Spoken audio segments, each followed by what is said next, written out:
하나님의 종이었던 엘리야를 통해서 우리에게 주시는 말씀을 한번 묵상해 보았으면 좋겠습니다. 엘리야는 엄청난 사람이죠. 엘리야는 하나님의 은혜를 많이 경험했습니다. 하나님께 쓰임을 많이 받았습니다. 그래서 그 바알과 그 우상의 선지자들을 몽땅 이겨서 큰 영광을 얻습니다. 그 이적뿐만 아니라 이 엘리야는 정말 엄청난 하나님을 경험하고 결국 엘리야는 죽지 아니하고 병거를 타고 하늘로 올라가죠. 하지만 이런 엘리야에게도 힘든 시간이 있었다는 겁니다. 잘못된 점이 있었다는 겁니다. 우리가 하나님께 쓰시는 사람은, 하나님께서 쓰시고자 하는 사람은 하나도 흠이 없거나 완벽한 사람을 쓰시지 않습니다. 쓰시고자 하는 사람 마음대로죠. 하나님 뜻대로입니다. 오늘 14절 말씀에 보면 그가 대답하되 내가 만군의 하나님 여호와께 열심히 유별하오니 라고 했습니다. 이 말이 뭡니까? 자기는 엄청나게 노력했다는 겁니다. 유별나게 노력했다는 겁니다. 그만큼 내가 얼마나 하나님 앞에 이만큼 열심히 노력했는데 하나님 나에게 이런 상황을 주셨습니까? 라고 하는 내용이죠. 제가 보스턴 대학교에서 이제 공부를 할 때, 신학 공부할 때, 그때 한 성경 공부반을 맡았어요. 주로 대부분이 MIT 다니는 영 커플들이었어요. 그러니까 30대 초반. 이 사람들하고 얘기를 하면서 충격적인 일들이 있었어요. 뭐냐면은 그 사람이 어떻게 세상을 사는지 그 세상관이 보이는 거예요. 어떤 행동, 말과 행동을 하든지 간에 그 사람 가치관은 튀어야 된다라는 거예요. 튀기 위해서 엄청나게 노력하는 거예요. 남들한테 주목을 받고 싶어 하고, 그래서 공부도 엄청 열심히 하죠. 옷 입는 것도 굉장히 특이하고, 말하는 것도 특이하고, 누가 봤을 때도 저 사람은, 좀 다른 사람이구나. 소위 말해 그 천재 티를 좀 내고 싶어 하는 것 같았어요. 그런 말들 하더라고요. 자기 인생과는 튀는 거다. 남들하고 다른 거다. 그렇기 때문에 내가 나의 삶이 지금까지 있어 왔다. 라고 하더라고요. 하지만 오늘 말씀에서 하나님이 우리에게 주시는 말씀은, 하나님은 결과 중심적으로 사람을 사용하지 않으신다라는 겁니다. 인격적인 만남을 중심으로 생각하시고, 우리가 어떻게 하는지보다는 우리 마음 자세가 어떤지에 대해서 더 관심이 있으십니다. 오늘 아침에 설교했던 내용과 마찬가지로 한 문화씩 받았어요. 결과 이 사람이 아무것도 더 생산적인 일을 하지 않았기 때문에 그 사람이 벌 받은 게 아닙니다. 결과가 나빠서 벌 받은 게 아닙니다. 이 사람들은 그 주인이 왕되기를 원치 않았습니다. 이 주인을 아주 파렴치한 사람으로 생각하고 있습니다. 아니, 심지도 않고 나의 모든 것을 뺏어가는 사람이라고 얘기를 하지 않습니까? 오늘 이 말씀도 동일한 선상에 있습니다.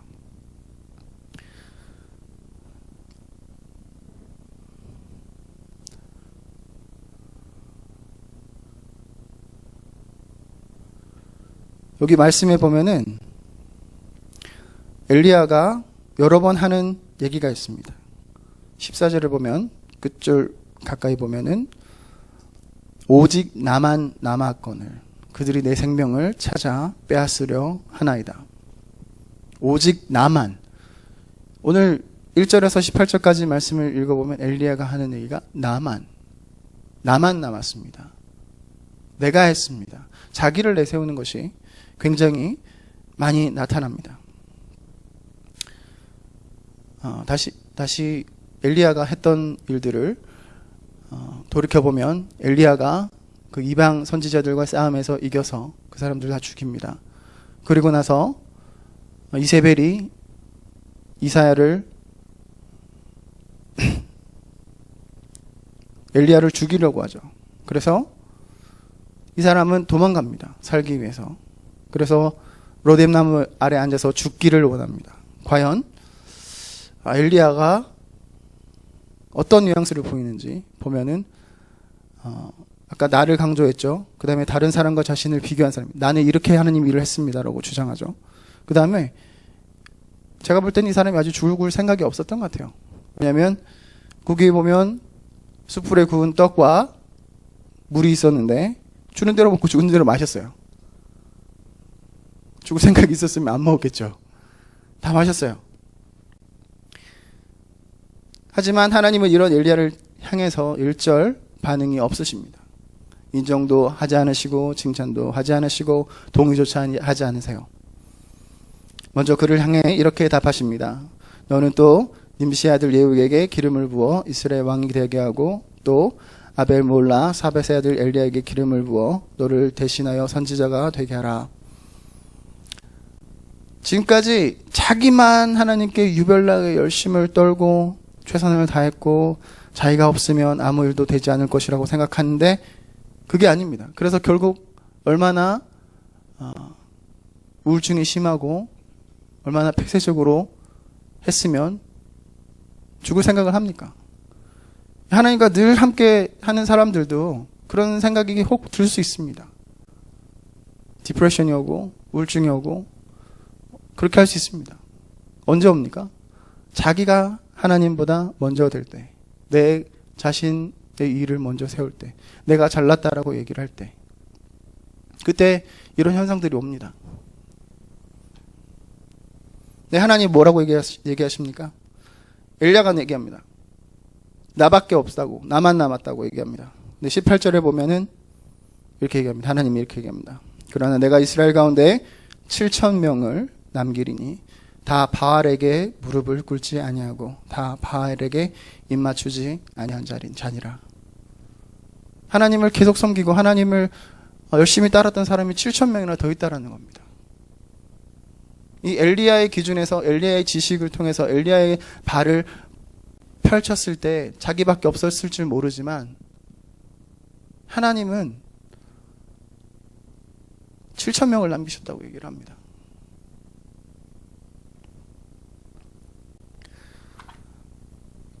시간 많은 교회들이 있습니다. 그리고 거기에 많은 일하는 사람들이 있습니다. 하지만 그런 사람들이 교회 일을 하면서 쓰러지고 넘어지고 실망하거나 좌절할 때가 너무나 많이 있습니다. 내가 다 잘났다라고, 내가 하는 일이 다 맞다라고 주장할 때가 있습니다. 하지만 우리가 한 가지 잊지 말아야 될 것 한 가지는 내가 하는 그런 일들이 내가 하는 것이 아니라 하나님의 일이라는 겁니다.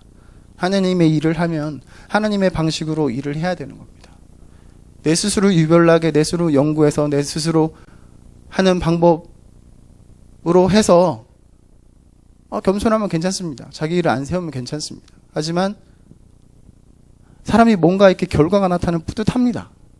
그렇죠? 우리 한국교회가 하나님께서 쓰임을 많이 받았어요. 그 중에 하나가 교회 건물이 엄청 크죠. 사람들이 엄청 많이 모여요. 각 교단마다, 교파마다 가장 큰 교회들은 한국에 있다라고 얘기를 합니다. 자랑할 게 됩니다. 우리 한국교회는 이렇습니다. 우리 한국교회 새벽기도는 아주 훌륭합니다. 사람들이 통성기도 열심히 하고 열정적으로 합니다.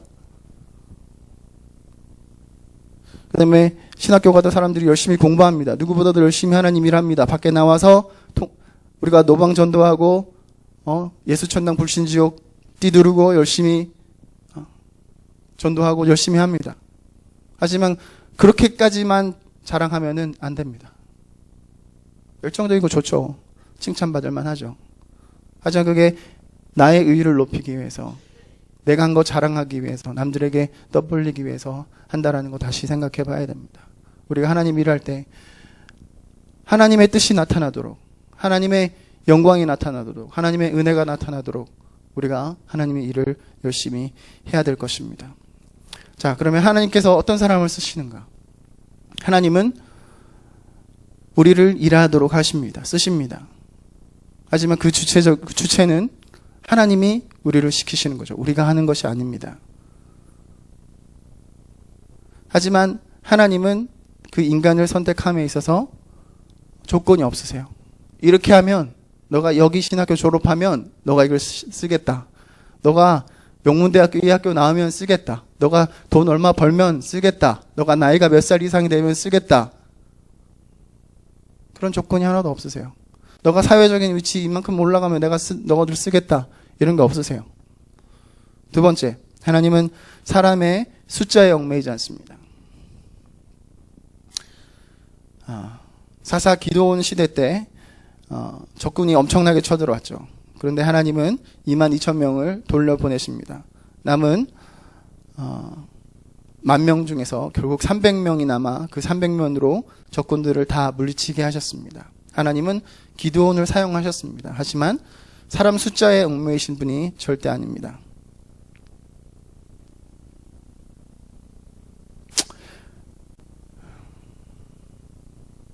하나님은 하나님을 위해서 일할 수 있는 사람을 찾습니다.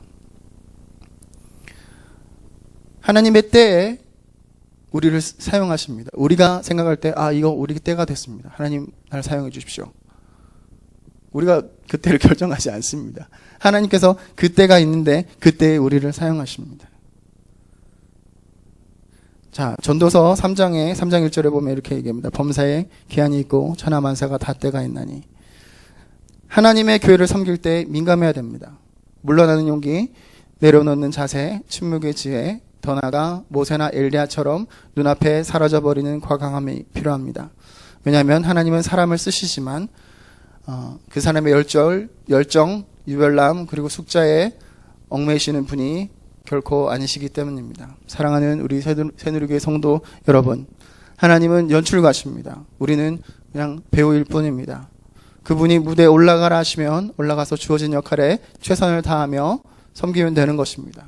그야말로 죽도록 충성하는 것입니다. 그러다가 내려오라고 하면 내려와서 흔적도 없이 사라져야만 합니다. 우리의 존재감을 엘리야처럼 드러내고 충격요법을 사용하고 아둥바둥 죽겠다고 자살소동 벌이는 유별날 행동은 하나님이 기뻐지지 않습니다. 우리 모두가 다 사명자로 부르심을 받았습니다. 사명자 입에서는 이런 말이 나오면 안 되죠. 나만 여호와께 열심히 유별합니다. 내가 누구보다 더 잘났습니다. 내가 누구보다 더 낫습니다. 하나님 세상이 왜 이렇습니까? 물론 그랬던 선지자도 있죠. 요나가 그랬죠. 안 되지만 그 요나도 하나님 사용하셨습니다. 하지만 오늘 말씀에서 보면 하나님은 우리가 이렇게 좌절하고 실망하고 고통당할 때에도 늘 우리를 인격적으로 부르십니다. 이 엘리야가 로뎀 나무 아래에 있을 때도 이거 먹고 힘 좀 내. 음식 주시죠. 하나님은 우리를 인격적인 그런 만남으로, 인간관계로 끊임없이 부르십니다. 우리가 아무리 거절하고 도망가려고 해도 우리를 한없이 붙잡으십니다. 우리가 할 수 있는 것은 한 가지입니다. 하나님의 음성에 귀를 기울이고 하나님이 역사하시는 방법에 대해서 편견을 버리는 겁니다. 오늘 뭐라고 했습니까? 강한 바람과 지진 후에 불이 있고 그 뒤에 하나님이 계시지 않더라고 합니다. 이 시대 때 사람들은 큰 불이 있거나 지진이 있거나 굉장히 큰 이런 자연현상 뒤에 하나님이 계실 거라고 생각했습니다. 하지만 하나님은 불 위에 세미한 소리가 있는데 세미한 소리로 엘리야에게 다가갑니다. 우리가 하나님을 향한 편견 깨야 됩니다. 우리가 하나님이 주시는 영적인 눈으로 이 세상 모든 것을 봐야 되고 우리 교회 일을 보아야 됩니다. 결국 우리는 하나님을 전적으로 의지하고 하나님이 우리를 사용하시는 방법 그대로 살아가면 되는 겁니다. 언제나 하나님의 사랑이 가득한 그런 삶이 되기를 주님의 이름으로 축원합니다. 기도하겠습니다. 하나님 아버지 감사합니다. 아버지 시간 우리가 엘리야를 통하여서 우리가 얼마나 하나님을 향한 열정이 유별난지